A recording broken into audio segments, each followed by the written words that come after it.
Super, je crois que là, je suis live. Ah, super. Merci Jennifer pour cette intro. Et donc oui, Nicolas Gaïta, je vais vous accompagner sur ce premier format. L'idée, c'est on commence avec une base un peu théorique sur d'abord qu'est-ce qu'un job board, comment on le choisit, et après on va enchaîner avec une partie avec deux recruteurs, David et Marilyn qui vont nous parler de leur expérience propre. 2 secondes, je vous partage les slides. Je crois que c'est moi qui partage les slides. Et normalement, on devrait voir s'afficher les slides. Super. Alors, on va définir Ici, je vous préviens dès maintenant, on va faire un abus de langage. On va appeler job board tout site qui propose à minima des offres d'emploi et très souvent une CVTech. Alors, tous les job boards proposent pas une CVTech, mais très souvent, ils ont une CVTech. Et puis, en plus, généralement, ils ont des services de marque employeur derrière. Pareil, je vais dire CVTech aujourd'hui. Pareil, abus de langage. En vrai, il y a aussi des sites qui sont des profils tech. C'est le cas de LinkedIn, c'est le cas de l'APEC, qui ont pas des CV en tant que tel. Mais aujourd'hui, on va dire job board, on va s'entendre vous et moi pour se dire que job board, ça veut dire à la fois CV Tech, à la fois offre emploi, enfin, ça veut dire à l'ensemble des sites emploi. Et donc, vous avez plusieurs catégories de job board. Vous avez des job boards gratuits, des job boards payants, vous avez des généralistes, vous avez des spécialistes, vous avez même des agrégateurs, des sites qui agrègent les autres job boards, comme Indeed, comme Talent, qui s'appelait avant de vous, dont on parlera. Et avant de rentrer dans le vif du sujet, petite question, qui dans la salle utilise les job boards comme principal canal de recrutement? Je répète, qui utilise les job boards comme principal canal de recrutement? Alors, il y a un petit décalage dans 30 secondes entre le moment où je vous pose la question et le moment où je vois. Donc, vous inquiétez pas si vous me voyez meubler pendant 30 secondes entre-temps. Première question, qui utilise les job boards comme canal principal, et je dis bien principal de recrutement? Je vous laisse 15-20 secondes pour répondre.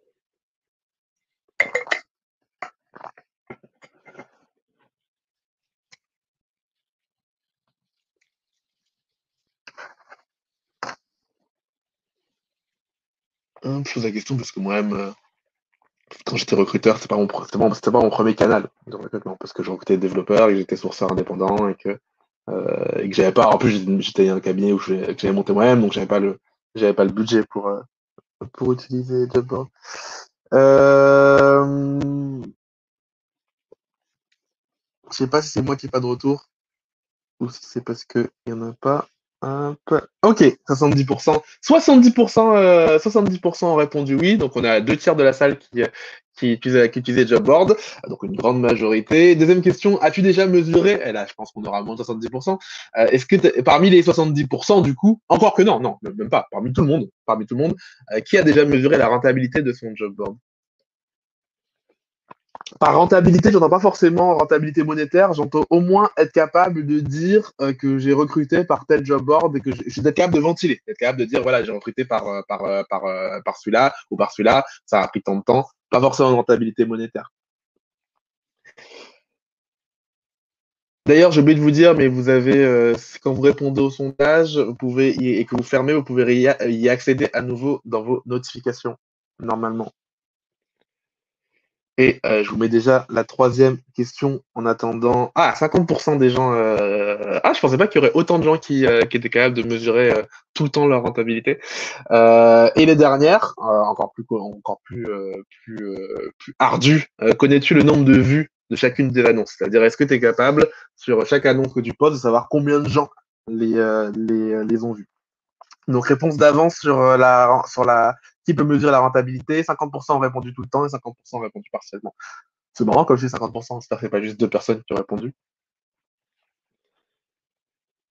Du coup, dernière question. Connais-tu le nombre de vues de chacune de tes annonces?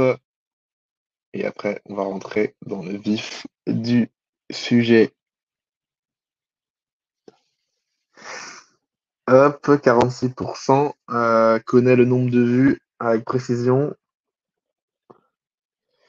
Et 50% pas précisément. Ok. Bon, déjà, merci pour vos réponses. C'est beaucoup plus que ce que je pensais. Si j'avais parié, j'aurais parié sur 30%. Parce que quand je parle souvent avec les gens que je forme, il y en a quand même beaucoup qui me disent qu'ils arrivent pas à mesurer. Ah, on a 4% des gens qui disent qu'ils n'ont pas du tout ces chiffres-là. On y reviendra. Ok. Donc, alors je passe vite sur ce slide parce que je crois que la PEC va vous le remontrer plus tard, mais j'ai essayé de regarder à quel point les offres d'emploi étaient répandues parmi les entreprises. Et sans surprise, vous avez énormément de boîtes qui passent par des annonces, avec, comme on voit ici, une décroissance selon la taille de l'entreprise. C'est-à-dire que plus l'entreprise est grande, plus elle fait recours à plus elle a recours à des job boards, ce qui amène à ce constat numéro un, c'est qu'il y a une inégalité selon la taille de l'entreprise. Et ce qui explique probablement pourquoi moi, j'ai pas beaucoup utilisé d'annonces, c'est que j'ai toujours été dans des structures de moins de 15 personnes. Le constat numéro 2, sur lequel on va revenir un peu plus tard et que j'ai fait en parlant avec Laurent Sébaret, à qui je passe le bonjour, qui m'a aidé à préparer cette intervention. Et il me disait, en fait, un job board, un site emploi, au final, c'est un filtre du trafic web. C'est un filtre trafic web que tu mets, un peu comme si tu posais un piège dans la nature. Et les gens vont y aller par trois manières principalement. Et ça, c'est d'ailleurs une question que vous pouvez poser au job board avec qui vous travaillez. C'est comment les gens ont accès au job board. Il y a trois grands types de trafic. Il y a d'abord Google. Les gens tapent directement le nom d'un job et une zone géographique. D'ailleurs, c'est un peu différent quand c'est un peu. Est-ce que je fais de ma présentation en full screen? Bah, normalement, elle est déjà en full screen. Je ne peux pas faire plus full screen que ça. Je ne sais pas ce que vous voyez vous de votre côté, mais ma présentation est en total full screen. Attends, je regarde. Peut-être que. Attendez 2 secondes. En plus, non seulement c'est en full stream, mais en plus je peux pas bouger, donc j'espère que vous m'entendez parce que je peux plus bouger dans le. Ouais, mon ordi il est frisé. Donc je vous disais, oui, il y a trois types de piliers. Google, donc les gens tapent le nom du job et la zone géographique quand ils sont cadres. Et parfois, chez les personnes qui sont pas cadres, on a une pratique qui est juste, je tape la zone géographique et je regarde ce qui ressort. Parce que quand on n'est pas très, quand on n'est pas hyper, quand le métier est pas hyper important pour nous, on peut juste mettre une zone géographique et regarder ce qui ressort. Donc ça, premier pilier de trafic. Deuxième pilier, c'est le trafic direct, quand les gens vont directement sur le site parce qu'ils le connaissent. Et le dernier, c'est les emails qui sont grâce à la CVT. On me dit que les slides ne défilent pas, mais pour le coup, je ne peux rien y faire, parce que sur mon ordi, tout est bon, et de toute façon, je ne peux plus quitter les slides sur mon ordi. Dernier constat, c'est que, qui m'a un peu étonné, c'est que c'est vraiment très, très, très compliqué de classer les job boards de manière absolue. C'est-à-dire que c'est un peu comme les appareils photo. Vous allez voir quand on va discuter avec Marina et avec David, vous avez vous avez tellement de critères possibles sur le choix d'un job board qu'en fait, il n'y a pas de critères absolus. Et vous allez voir que même dans une même équipe, parfois, les gens quand vous leur demandez qu'est-ce qu'ils préfèrent comme job board, bah, ils vont avoir des réponses différentes. On me dit c'est bon, ça défile, mais je reste un éditeur. Pour le coup, je ne peux, je peux rien toucher sur mon ordi là. Très très vite. Je voulais vous parler du fait que très souvent, le problème qu'on a avec les job boards, c'est qu'on les traite comme du fast-food. Et par fast-food, ce que je veux dire, c'est que on a tendance à ne pas considérer l'annonce, à en faire un canal qui est un peu bas de gamme, à ne pas la considérer et à du coup en fait mal écrire son annonce. Et comme on l'écrit mal, ça pour le coup, le job board pourra jamais rien y faire. Et ça m'amène à une question. Je sais pas si on l'avait prévu dans les polls, mais je vous la fais, je vais y répondre moi-même. À votre avis, c'est quoi le secret d'une bonne annonce? C'est-à-dire l'élément qui démultiplie l'efficacité, toute chose égale par ailleurs. Si vous devez réfléchir là, si je vous donnais comme devoir de réfléchir à qu'est-ce qui fait qu'une annonce est efficace ou pas, chose égale par ailleurs, le truc qui vraiment démultiplie l'efficacité, vous répondriez quoi? Et si vous voyez pas la question s'afficher en sondage, je vais y auto-répondre d'ici 20-30 secondes. Donc, si jamais vous deviez donner l'ingrédient secret d'une annonce, vous diriez quoi? Toute chose égale par ailleurs. On a fait une étude. Alors, ce que je vais vous révéler, ça vient d'une étude où on a regardé, on a essayé de regarder parmi les annonces qu'est-ce qui faisait qu'il y avait plus de candidatures et surtout plus de candidatures pertinentes, jusqu'à 3 fois plus de candidatures pertinentes. Et à votre avis, c'était quoi l'élément? Alors, je l'auto-réponds à la question le temps que tout arrive. Je vois marqué salaire. Souvent les gens disent salaire. Les gens disent mots-clés, évidemment, les mots-clés, les salaires, les mots-clés. On a d'autres réponses ou pas? Salaire, mots-clés. En fait, quand on mesure vraiment ce qui change l'efficacité, mais encore une fois, toute chose égale par ailleurs, donc ce que vous avez dit est vrai, le salaire c'est vrai, les mots-clés c'est vrai, on remarque qu'il y a un truc qui fait vraiment exploser l'efficacité d'une annonce, tant en termes de volume qu'en termes de pertinence. Quelqu'un dit storytelling, c'est presque ça, c'est le fait de passer d'une annonce, quelqu'un dit proche humaine, voilà, c'est pareil, on va arriver au bon truc. C'est le fait d'avoir une annonce qui est non pas seulement uniquement rédigée en termes de qu'est-ce que je veux, mais une annonce qui dit aussi qu'est-ce que je propose. Ça a l'air tout bête comme différence, mais c'est des annonces qui comportent dans leur structure une partie où on dit voilà, il y a ce qu'on nous on attend de vous, mais il y a aussi ce que vous pouvez attendre de nous. Donc pensez-y, je vais pas faire un cours entier sur les annonces, on vous enverra par email un article sur comment écrire une annonce. C'est pas le but aujourd'hui, et de toute façon on a des formations si vous voulez nous en parler, parlez-nous en privé. Mais je voulais quand même vous laisser avec ce constat. Et deuxième chose avant d'enchaîner, on néglige souvent la partie CVTech. J'en parlais là notamment toujours avec Laurent Séverac sur le fait que très souvent on a tendance à oublier que il y a vraiment une mine d'or dans les CVTech. J'ai eu moi une expérience de développeur Java où quelqu'un a mis pour me faire une mauvaise blague, quelqu'un a mis mon CV de développeur Java sur Monster à l'époque.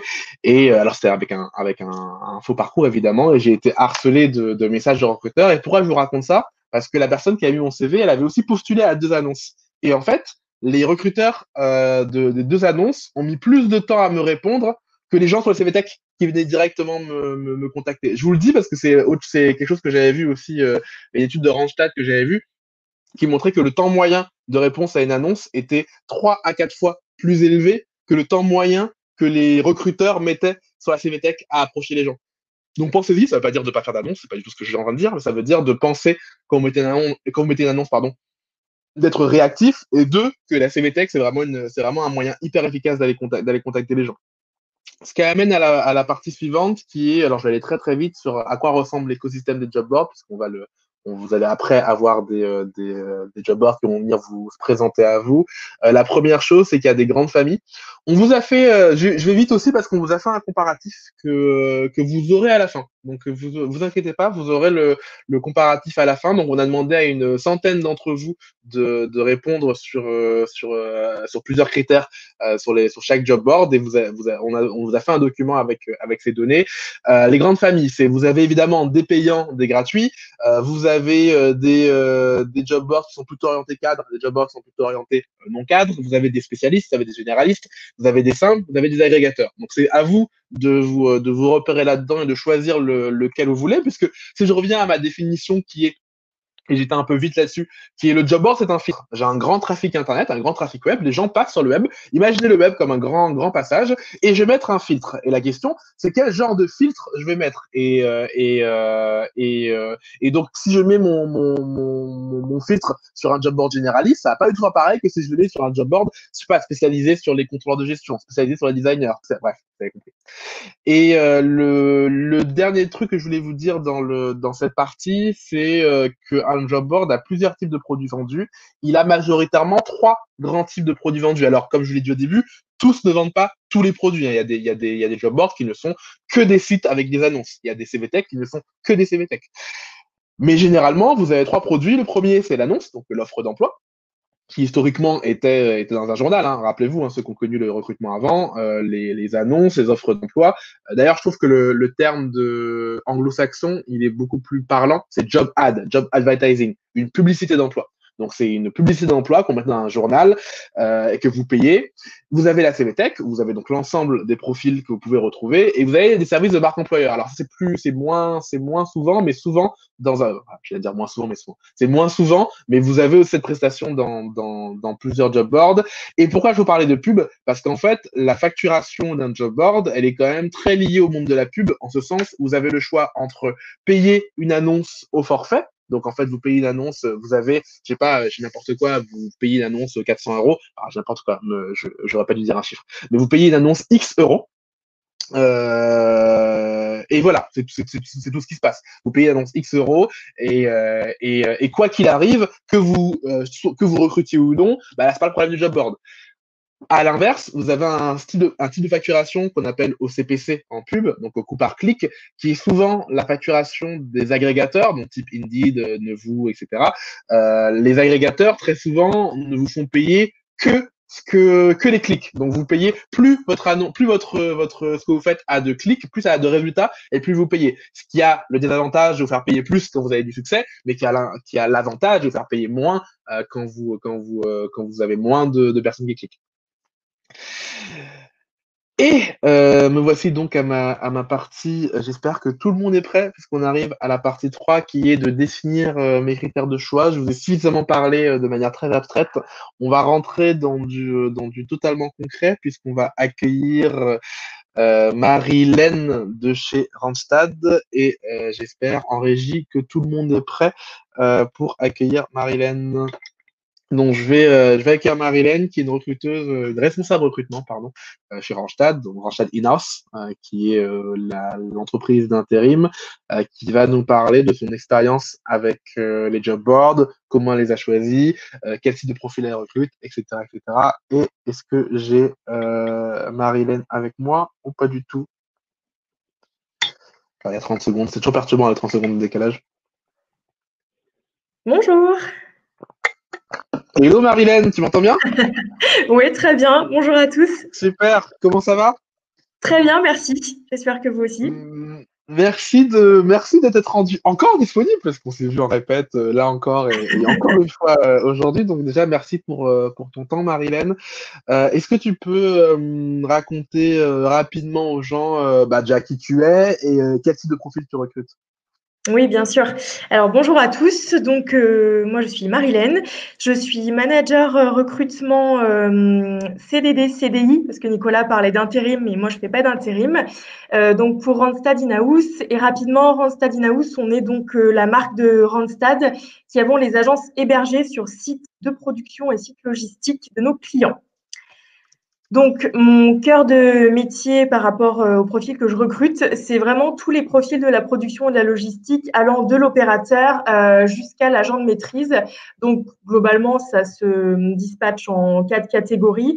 Il va y avoir tout ce qui est profil de la production, donc tout ce qui est conducteur de ligne, les régleurs, etc. La maintenance, le bureau d'études et la qualité. Voilà. Super, donc plutôt des profils pas cadres, non cadres. Voilà, profil non cadre et non tertiaire, vraiment profil Yes. technique. Et comment t'as choisi Est-ce que tu peux nous raconter un peu le cheminement que t'as mené pour choisir les job boards que tu utilises aujourd'hui? Oui, bien sûr. La première question, je pense qu'il faut se poser, c'est l'objectif des job boards. Moi, j'en vois deux. Le premier, c'est de recruter, bien sûr. Mais il y a un second qui est moins important, mais quand même, qui est pas négligeable et qui est en fait la communication. Donc, quand je parle de communication, je veux dire la visibilité qu'on peut avoir auprès des candidats, alors que ce soit sur le web ou autre, autre mode de communication. Et de façon plus générale, en fait, c'est le développement de la marque employeur. C'est les Ça, c'est candidats et les clients aussi. Oui, et les clients aussi, ouais, bien sûr. Ça, c'est les deux. La première question que je me pose. Ensuite, je dirais que j'ai 4 critères globalement pour choisir un job board. Le premier, c'est bien sûr le budget, puisque bon, nous, on est un gros groupe, donc on a la chance d'avoir un budget alloué, un budget important alloué au job board. Malgré tout, c'est pas carte blanche non plus, hein, donc il faut se garder ça en tête. Maintenant, une fois le budget passé, l'autre critère qui est le plus important pour mes profils à moi, hein, j'entends, c'est la qualification. Tout simplement parce qu'il y a des job boards qui vont être plus spécialisés, par exemple, sur les profils tertiaires, etc. Bon, moi, c'est des profils techniques de l'industrie ultra pénuriques. Donc, la qualification va vraiment faire partie des premiers critères pour le choix du job board. Voilà. Ensuite, il y a le temps à y consacrer. Alors, nous, aujourd'hui, on a un certain temps alloué à la recherche sur CVTech et aux annonces. Donc, pas de souci. Mais je pense, par exemple, comme toi, Nicolas, qui était recruteur indépendant, s'il faut que tu ailles démarcher tes clients, que tu gères la paperasse, qu'il faut faire les annonces, etc., tu as peut-être moins de temps à y consacrer. Et à ce moment-là, plutôt privilégier un job board où tu vas pouvoir avoir les contacts directs des candidats et faire du phoning, simplement, plutôt que de prendre du temps à rédiger des messages d'approche, d'attendre que le candidat réponde. Peut-être que certains n'ont pas le temps de mettre en place tout ce processus. Et le quatrième critère qui est moins important, mais qui compte aussi, ça va être la méthode d'approche des candidats. Je sais que, par exemple, dans mon équipe, moi, j'ai des chargés de recrutement qui sont plus à l'aise au téléphone. Donc, ils vont privilégier les job boards où il y a directement le numéro des candidats et où ils peuvent faire passer tout leur enthousiasme par téléphone. A contrario, j'en ai qui sont plus introvertis et qui vont privilégier des job boards où il va falloir mettre en place un premier message d'approche écrit. Et toi, c'est dans quelle équipe? Extraverti, introverti, qu'est-ce que tu préfères? Plutôt extraverti, moi. J'aime bien décrocher mon téléphone. Les téléphones. Ouais. Je comprendrais jamais ces gens extravertis. Moi, le téléphone, c'est vraiment mon horreur. Et tu peux nous raconter plus en détail les job boards que tu utilises et pourquoi tu en es venu à l'utiliser? Oui, bien sûr, bien sûr. Alors globalement, on utilise presque les mêmes job boards pour les CVTech et les annonces, à quelques exceptions près. Le premier dont je voudrais parler, c'est souvent un job board qui est négligé, c'est le Pôle emploi. C'est un job board qui est très efficace pour les annonces et qui est très efficace pour la CVTech, mais il faut avoir du temps à y consacrer. Alors nous, on a du temps, donc c'est un job board qu'on va utiliser. Ensuite, il y a Hello Work qu'on utilise beaucoup, qui est très efficace pour les CVTech, un petit peu moins côté annonce, mais bon, après, encore une fois, c'est à remettre en perspective avec les profils que je recrute, hein, qui passent pas forcément beaucoup de temps sur Internet. Ensuite, il y a Monster, uniquement pour les annonces, cette fois-ci, qui est très efficace, pour notre part en tout cas. Et ensuite, on a Indeed, qu'on utilise pour les deux, et LinkedIn seulement pour la partie CVTech. Et pourquoi cela? Qu'est-ce que tu apprécies dans chacun? Sur tous ceux que je viens de citer, c'est la pertinence des profils. Par exemple, que ce soit Hello Work, que ce soit Pôle emploi, LinkedIn, Indeed, on s'y retrouve. Que ce soit sur des profils très techniques ou un petit peu plus sur le management, parce que ça nous arrive d'en recruter aussi. Et puis sur la pertinence des annonces aussi qui fonctionnent pas. C'est vraiment en termes d'efficacité là qu'on va regarder. Après, il y a l'ergonomie qui rentre en compte, mais bon, on va dire que ça va être d'abord sur la pertinence des profils. Premier choix. Comment tu as mesuré leur efficacité? Typiquement, tu me dis Pôle emploi, ça fonctionne bien. Comment tu l'as mesuré?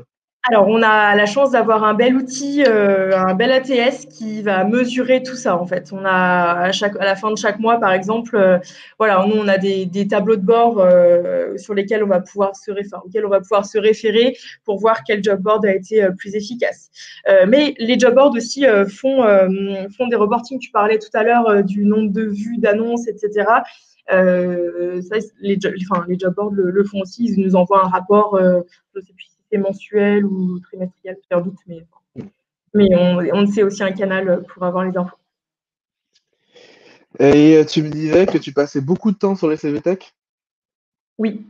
Dans ton temps de recrutement. Raconte-nous, tu vois est-ce que tu vois des différences dans tes outils que tu utilises entre la partie annonce et la partie CVTech? Ceux qui ont les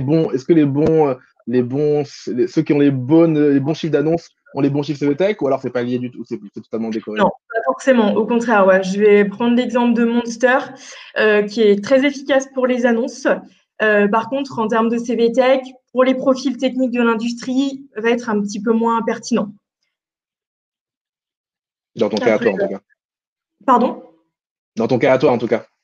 Oui, bien sûr.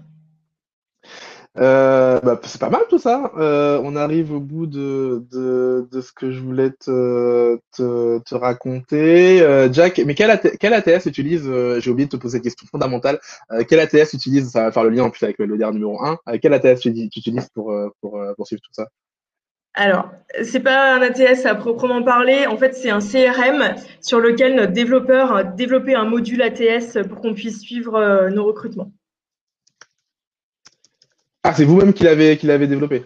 Ouais, c'est une cocotte maison, ouais, tout à fait. Est-ce qu'il y a un truc que j'ai pas abordé, que tu voulais aborder avant qu'on enchaîne avec David? Eh Tu m'as ben, parlé de visibilité. Tu veux peut-être développer là-dessus parce que on n'a pas beaucoup développé. Ça a vraiment un impact d'être visible sur les job boards? oui, je pense que ça a un impact. En fait, c'est toujours à remettre en perspective avec les profils que je recrute. Mais moi, enfin, je veux dire, quand vous prenez un outilleur, un technicien de maintenance, déjà, s'il est sur Internet, enfin, c'est déjà pas mal.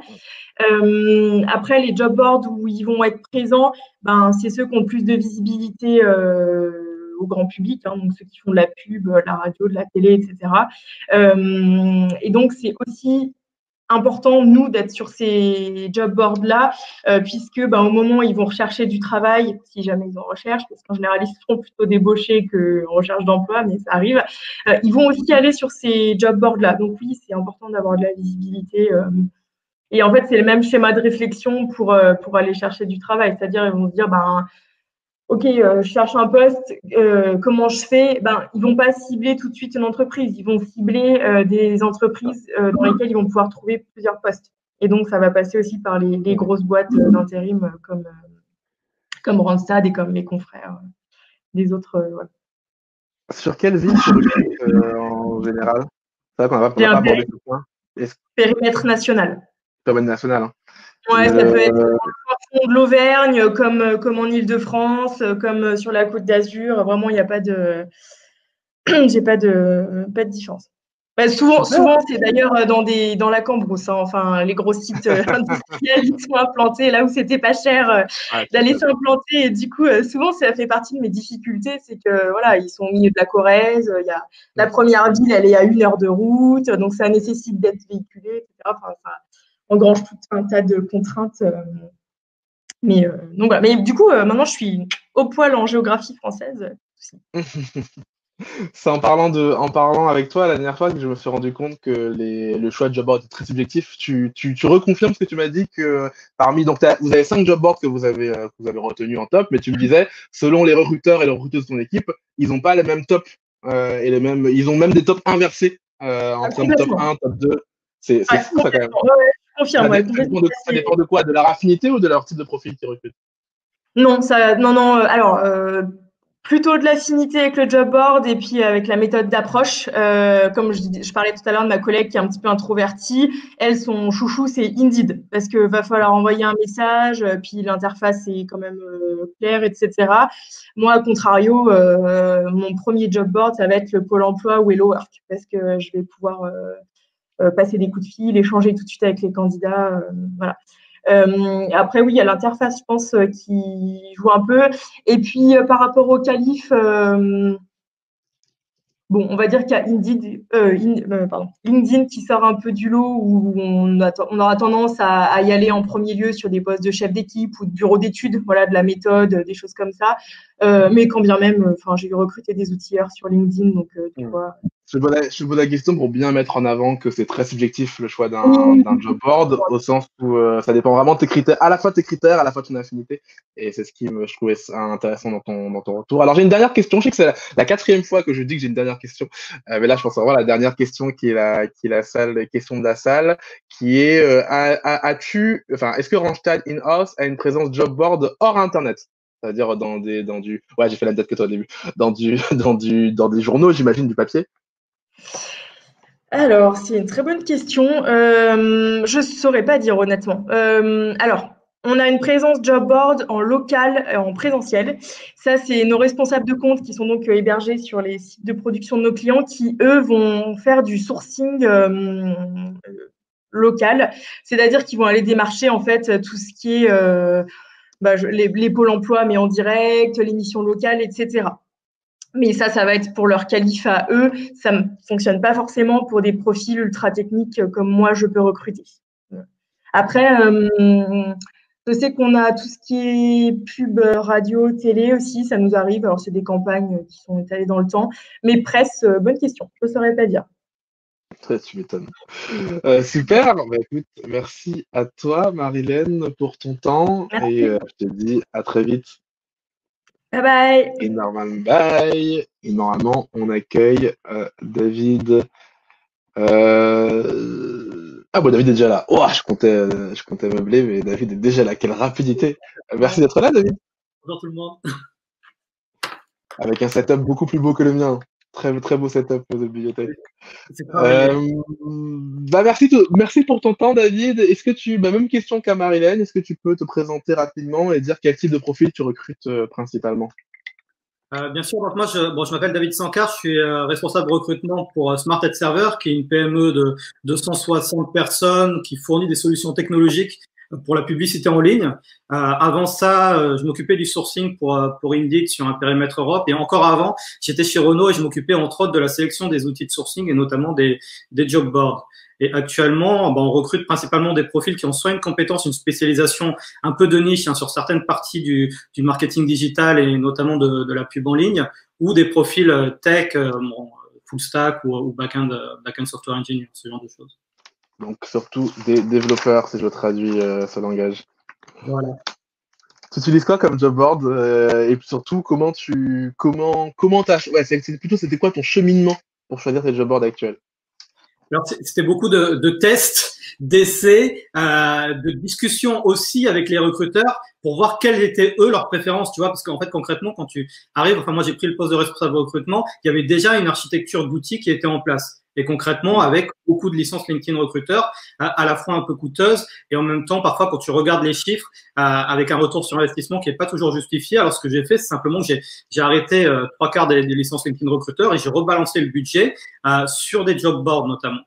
Et notamment, on utilise maintenant Glassdoor, Indeed, Welcome to the Jungle. C'est fou comme constat. Hein. Tu me dis que tu as enlevé du ligne recruteur pour mettre du job board, alors qu'on entend souvent l'inverse dans les conférences de recrutement.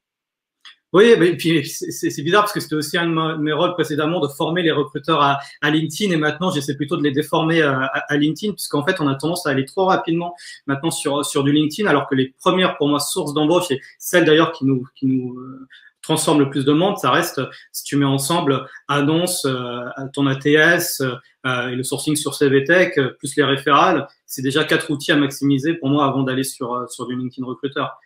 Et les job boards là-dessus, ça peut bien aider, c'est clair. Quand tu dis que c'est le plus efficace, tu mesures comment? C'est quoi les KPIs que tu suis? Alors, il y en a 3 principalement. Marilène, on a déjà parlé, mais c'est vitesse, volume et closing. En fait, par vitesse, il faut que tu regardes aussi concrètement, pendant la période de test, souvent tu as 1 semaine, 2 semaines de test avec l'outil. Tu vois avec tes recruteurs concrètement combien de profils pertinents ils peuvent sourcer en 1 heure d'utilisation. Mais pour être vraiment systématiquement 2 semaines de test. 2 semaines de test. Alors, parfois, on te propose par défaut 1 semaine et là, il faut que tu pousses pour avoir 2 semaines. Mais 2 semaines, je pense que c'est bien, c'est un minimum quand même pour pouvoir tester sereinement, on va dire, un outil. Et donc, je t'ai coupé. Tu disais, tu as plusieurs KPIs pour mesurer la rentabilité. Et c'est quoi aujourd'hui qui marche le mieux chez toi? Qui marche le mieux, tu veux dire en termes de job board? Ouais, en termes de job board. En fait, ça dépend vraiment des profils ciblés. Nous, concrètement, on a une équipe de 4 recruteurs. Aucun des recruteurs n'a exactement la même palette d'outils, puisqu'on utilise, par exemple, tu sais, notre recruteur tech, il est plutôt sur du Stack Overflow, le recruteur business plutôt sur de l'Indeed, le recruteur qui s'occupe des stagiaires, des alternants plutôt sur du Welcome to the Jungle. Donc, on essaie vraiment d'adapter l'outil aux recruteurs, au marché et au profil qu'ils recrutent. Et en fait, il n'y a pas un outil qui marche également pour tout le monde, quoi. Tu utilises quoi comme ATS pour tout ça? Je vais te demander. Lever comme ATS, on en est assez content. Et tu me disais à la répète que tu avais besoin de revérifier les chiffres, que tu te fiais pas juste aux chiffres donnés par l'ATS. Tu Oui. mesures à la main en vrai aussi.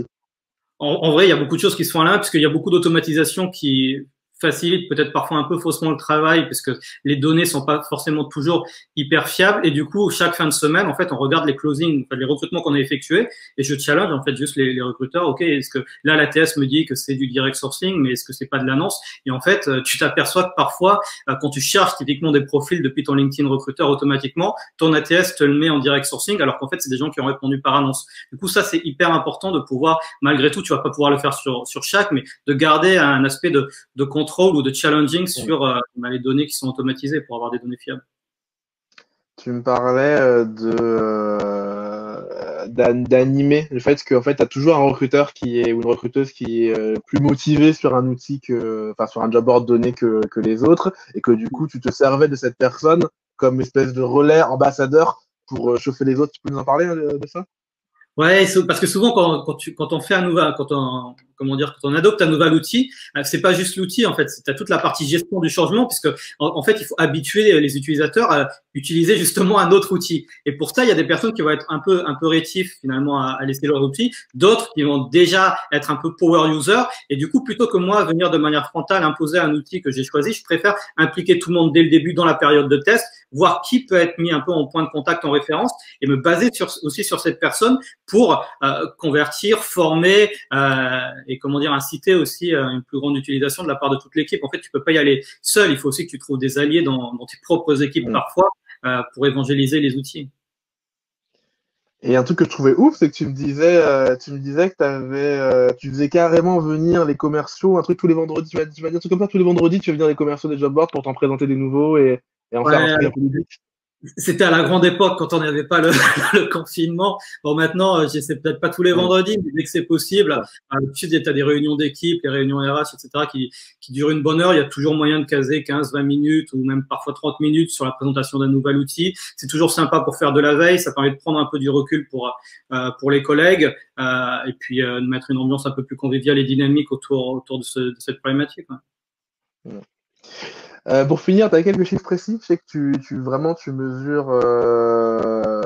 Alors, avant ça, c'était quoi? J'ai une question de la salle qui était quels étaient tes critères pour les tests sur les job boards? Comment tu fais pour savoir qu'un job board, quand tu le testes, il est bon? En fait, on le fait sur 2 semaines. En fait, tu as deux choses. On organise des sessions, je pense que plusieurs le font, là, de sourcing jam, où concrètement, on se bloque 2 heures chaque semaine et on fait une session sourcing. Donc là, on est sur cet outil et on se met vraiment sur des jobs réels, en fait, concrètement, qui sont à sourcer. Et on regarde combien de profils on peut sourcer, quand on les contacte, comment ça se passe, quel retour on a. Et en 2 semaines, tu peux déjà avoir un retour d'expérience. Je sais pas, sur 50 à 100 personnes contactées, combien ont été pertinents, combien t'ont répondu, puisque c'est pas le tout d'avoir 1000 profils si personne te répond ou d'avoir enfin, il faut, c'est vraiment la partie au-delà de la partie si l'outil est sympa ou pas, il faut aussi que ça te transforme, tu vois. Donc, il faut que tu vois concrètement si tu peux inclure dans un process de recrutement des personnes qui sont issues de cette CVTech. Et pour ça, il faut tester et encore tester. Il y a quelqu'un de la salle qui dit: je suis assez curieuse de Glassdoor qui a été évoqué au début pour les profils IT.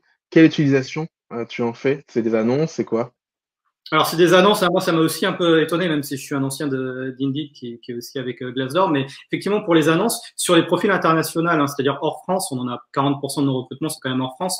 Bon, c'est pas du recrutement au volume, mais périodiquement, ça nous ramène quand même des candidatures ciblées. Et même sur des profils tech, ça marche. Enfin, ça va pas répondre à 80% de nos recrutements, mais 1 ou 2 recrutements par mois qui viennent de Glassdoor, pour moi, c'est déjà très bon à prendre. Parce que de toute façon, avec 1 ou 2 recrutements, tu as déjà rentabilisé le coût de la plateforme, ça. Ouais, et puis même la CVTech d'Indeed, enfin, je vais pas donner les prix, mais ça se rentabilise très vite, en fait, une CVTech avec un recrutement. C'est des outils qui ont un bon ROI en général. Tu me disais qu'un des soucis c'est dans le recrutement, c'est que parfois on poussait pas assez les outils à fond, notamment on cherchait pas assez loin dans les CVTech. Tu peux développer un petit peu, puis on finira là-dessus. En fait, c'est plutôt normal, mais quand on est dans une CVTech, d'abord, on cherche l'efficacité. Donc, on regarde les gens qui sont en recherche sur les 2 dernières semaines, sur le dernier mois, etc. Mais en vrai, un CV, c'est comme une bouteille de vin, tu vois, ça prend de la valeur avec l'âge. Et souvent, les bases de données de CV, il y a une montagne de données qui valent de l'or, en fait, qui dorment sur les profils qui ont témoigné leur intérêt ou qui se sont mis en recherche il y a 6 mois, il y a plus de 6 mois, même parfois 2 ans. Et là, tu vois très bien que quelqu'un qui avait un CV avec des données structurées, donc avec les coordonnées, qui était junior il y a 2 ans, maintenant, il est probable qu'il soit senior. Enfin bon, il y a énormément de données à aller chercher. Et surtout, avant de chercher des candidats sur des CV Tech, tu peux aussi te développer un peu ta connaissance aussi du marché, les types de postes qui sont utilisés, sur les indications, faire un peu de recherche, un peu de mapping sur une entreprise, sur une industrie. Donc ça prend un petit peu de temps, mais en vrai pas tant que ça. Et souvent ça peut beaucoup aider sur ton sourcing aussi sur LinkedIn ou sur d'autres outils. Donc au-delà de chercher des candidats, utiliser aussi les CV Tech comme une recherche d'infos. Pour moi c'est un élément qui est clé, quoi. C'est clair. Il y a beaucoup d'intérêt sur Glassdoor. J'ai plein de questions de la salle sur OK, comment ça marche Glassdoor? Est-ce que c'est cher? Tu peux en parler un petit peu? Je vais pas donner trop de primes. En fait, nous, on utilise quelques job slots. Ce qui est intéressant sur Glassdoor pour nous, c'est vraiment aussi la partie company page avec les analytics, en fait, qui est beaucoup plus fournie que la plupart des outils qui te proposent des pages d'entreprise avec des stats. Concrètement, avec Glassdoor, tu peux aller un peu plus loin. Après, on est encore au tout début là-dessus. Là, je viens de signer pour la partie company page un peu plus étendue. Donc à voir. Mais sinon, ouais, c'est des job slots assez classiques. Tu peux voir le nombre de vues, le nombre de clics, etc. Et c'est vrai que ça apparaît plutôt bien. Moi, ça a été une surprise quand je suis venu. Tu m'étonnes. Moi-même, ça m'a surpris quand tu me l'as dit. On va finir avec, allez, 2 dernières questions. L'avant-dernière, tu as parlé de Stack Overflow. Rapidement, ça fonctionne bien sur tes recrutements en France? Alors nous, on recrute en France, en Pologne, principalement en France. Alors ça fonctionne bien, tout dépend. Concrètement, on n'a pas encore fait d'embauche sur Stack Overflow. On le teste depuis 6 mois. On a eu quelques candidatures intéressantes malgré tout. Par rapport aux outils qu'on utilisait précédemment, c'est quand même encourageant par rapport au nombre de candidatures qualifiées. C'est-à-dire qu'on reçoit pas un gros volume de candidatures, mais ceux qu'on reçoit sont vraiment dans notre scope, c'est-à-dire dans notre cible. On n'a pas encore réussi à transformer sur une embauche, mais c'est aussi dû à d'autres critères. Du coup, c'est plutôt encourageant. Après, bon, c'est comme pour le sourcing tech, c'est compliqué. Il n'y a pas d'outil magique malgré tout, donc il faut pas en demander trop à l'outil. Mais justement, en fait, là, pour l'instant, on est plutôt satisfait. Non seulement il n'y a pas d'outil magique, puis ça dépend ce qu'on disait avec Marlène, ça dépend aussi beaucoup de ton contexte, de ton affinité, etc. La dernière, c'est une grande question, je sais pas, c'est une dissertation. Quoi et que faire quand on a 0 budget? Si là, demain, tu avais 0 budget, quand tu t'y prendrais? C'est marrant. Ça m'est déjà arrivé plusieurs fois parce que mais bon, passons. En fait, il y a Google, il y a ton réseau, tu as ton téléphone avec tes anciens contacts recruteurs, etc. qui peuvent t'aider, etc. Donc si tu as 0 budget, en fait, il y a énormément. Je pense que paradoxalement, ça peut être une aide parce que ça débloque ta débrouillardise, ça te force à redécouvrir des sources réelles qu'on a tendance à sous-utiliser, ton propre réseau, et puis Google, si tu fais un peu de X-ray, ça peut aussi un peu aider, quoi. C'est clair. Puis on a parlé, il y a des job boards gratuits, il y a Pôle emploi, il y a la PEC, il y a plein de. Il y a Indeed. Je sais pas si Indeed est gratuit au début, je crois qu'Indeed, enfin je veux pas dire de conneries, mais il y a pas mal il y a quand même parmi les job boards pas mal d'offres gratuites en plus de leur offre payante. Merci à toi, David. Là, quelqu'un demande est-ce que Glassdoor ça marche que pour l'IT ou ça marche sur tous les profils? Tout profil. Non, c'est tout profil, il me semblait bien qu'il n'y avait pas de spécialisation. Merci beaucoup, David, de t'être prêté au jeu et pour le temps que tu nous as accordé. Et je te dis à très vite. Il y a Bianca qui dit avec tous ces job boards, Pôle emploi est toujours pertinent. Tu regardes Marilyn dans son cas à elle. Marilyn répond oui dans le chat interne. Marilyn, dans son cas à elle, elle te dit que c'est sa première source de recrutement, mais ça va dépendre évidemment de ce que tu recrutes. Encore une fois, ce que je disais au début, c'est comme les appareils photo. Il n'y a pas d'appareil photo ultime, ça dépend de ton utilisation. C'est la même manière ici, il n'y a pas de job board ultime, ça va dépendre vraiment de ton utilisation, des critères. Est-ce que on a les slides qui peuvent s'afficher? Ou est-ce que j'essaye une dernière fois de partager ton écran? Non, parce que j'ai perdu, je ne peux plus partager. Alors, vous voyez pas le... Ah, je vois que les slides sont en train de s'afficher. Donc, dernière partie très rapidement, on va faire ça en 3 minutes top chrono. On va vous laisser les questions à vous poser avant d'aller choisir un job board. Et donc, les questions vont s'afficher à l'écran maintenant. Les questions à vous poser sur le job board, ça va être... Alors ça, je vais aller vite, mais pas de panique. On vous l'envoie à la fin de l'événement. Donc, à la fin de à la fin de ce matin, on vous l'envoie. Et en plus de ça, on va vous le renvoyer par email. Donc, quel est mon budget? Question évidente. Qui est décideur? Quel est le process d'achat? Quel temps je peux consacrer au test? Je trouve ça hyper intéressant, la démarche de David, qui est de se dire, OK, je vais à chaque fois demander à un test au job board. Mais évidemment, du coup, il faut que moi, je puisse y accorder du temps. On a la question de Marilyn. Est-ce que je suis à l'aise avec le canal d'approche préférentiel du job board entre le téléphone ou l'email? Question hyper importante que j'ai vue avec David en répète, c'est est-ce que mes recruteurs ont déjà utilisé le job board? Parce qu'en fait, c'est pour des. Alors si j'ai une équipe, on peut pas imposer parce que chacun va avoir son affinité. Et on va leur demander est-ce qu'ils l'ont déjà utilisé. Et aussi à l'inverse, est-ce que les opérationnels, c'est-à-dire les gens que je cherche à recruter mais qui sont déjà chez moi, est-ce qu'ils ont déjà utilisé, enfin quel job board ils utilisent? Ça permettra d'avoir une vue de leur environnement. Alors, au-delà de est-ce que je peux mesurer mes chiffres, qui est évident, autre question que je trouve hyper importante, c'est combien de recrutements j'envisage de faire. Il y a une pratique qu'on ne fait pas assez, je trouve, en recrutement, mais qu'on fait en sciences, en ingénierie, c'est de se dire, je vais prédire le résultat avant de le faire. Parce que sinon, comment je fais pour mesurer c'est un succès ou un échec? Donc d'abord, je me dis, j'envisage de recruter tant de gens avec ce job board pour que ça soit une réussite, et ensuite je contre-check. Et très rapidement, les questions à poser au job board. Première question, c'est ce qu'on a dit, c'est ce qu'on s'est dit avec David, c'est de négocier une période d'essai. Est-ce que je peux avoir une période d'essai de 15 jours? Alors c'est pas forcément de base proposée, mais n'hésitez pas à demander cette notion de période d'essai.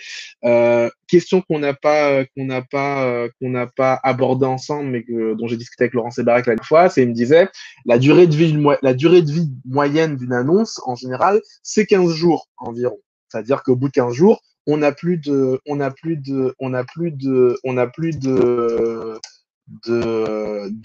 profil, on n'a plus de candidature au bout de 15 jours. Et en fait, il y a des job boards où vous pouvez demander un rallongement du temps. Donc, parfois c'est payant, mais vous pouvez demander à remettre en avant j'allais dire comme Le Bon Coin. Mais en fait, Le Bon Coin, c'est aussi un job board. Donc, ouais, j'imagine que sur Le Bon Coin, ils le font. Mais comme sur Le Bon Coin, quand vous mettez des objets. Et après, alors, je vous pose pas toutes les questions, mais dans les questions, je pense qu'ils sont hyper importantes. C'est est-ce qu'il y a une équipe d'accompagnement client?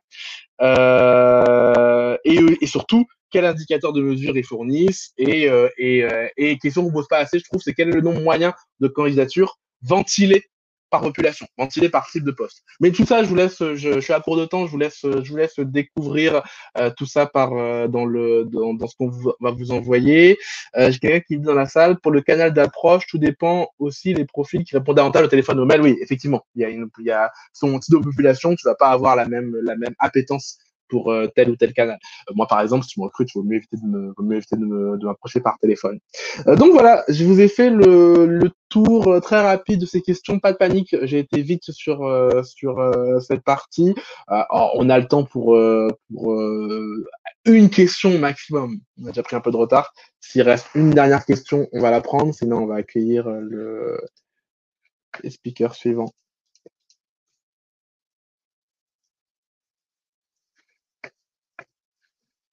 Alors, la performance s'analyse dans le temps et peut évoluer dans un sens ou l'autre d'ailleurs. Oui, très juste. La performance n'est pas gravée dans le marbre. Typiquement, c'est le cas de Marilyn. Marilyn, elle utilisait un job board très connu qu'elle adorait pendant un an et demi. Et au bout de un an et demi, elle me disait que le stock de profils, elle retombait toujours sur les mêmes. Donc, la performance a diminué. En tout cas, son estimation de la performance a diminué. Quelqu'un me demande qu'est-ce que j'entends par ventiler. Pardon, c'est du jargon d'école de commerce. Ventiler, ça veut dire, je veux dire, être capable de dire, OK, sur tel job board, j'ai tant de gens qui viennent de tel endroit. Ou alors ventiler mon recrutement, c'est de dire, je suis capable de dire, il y a tant de gens qui viennent de telle source. D'accord? Dans la ventilation, ce que j'appelle la ventilation, c'est être capable, à partir d'un flux, de dire de quelle source il vient. Faut-il prendre des annonces sponsorisées? Alors ça, c'est une grande question. Encore une fois, tout est question de test. J'essaye, je teste, je regarde ce qui se passe. Donc faudra pas te répondre oui ou non. Ça va dépendre évidemment de ton contexte.